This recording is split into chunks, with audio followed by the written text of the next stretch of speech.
verdin, ak tüydün verdin.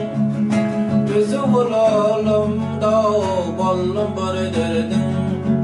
Bağlam deyip koşup kanadın geredi. Edik evem seni göresim geliyor. Bağlam deyip koşup kanadın geredi. Edik evem seni göresim geliyor.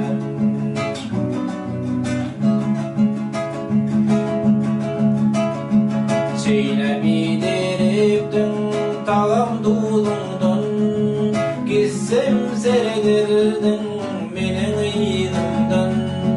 Oşap kalma yardım yüzümde. Edik evem seni göresim geliyor. Oşap kalma yardım yüzümde. Edik evem seni göresim geliyor. Yatlap gelirdin sen oğlumydın. Acı yaşa karda kara gözünden. Mehremecem hiç duymadım sözünden. Edik evem seni göresim geliyor.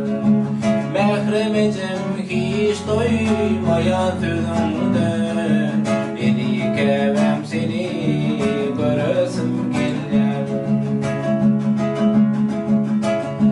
Neyleyim yaşladım gayyı kıssada.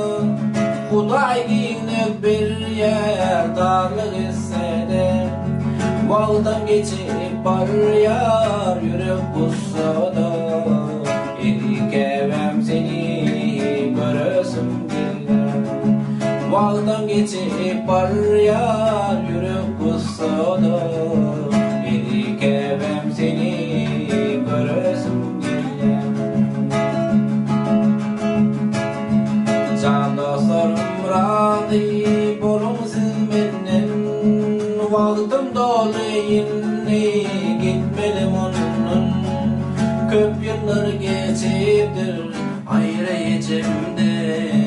Edik evem seni göresim geliyor. Köp yıllar geçiptir ayrı içimden. Edik evem seni göresim geliyor. Boluň yatlap bolgan çalyan. Geçen kıyın günleri hem yada salyan. Ayrılığa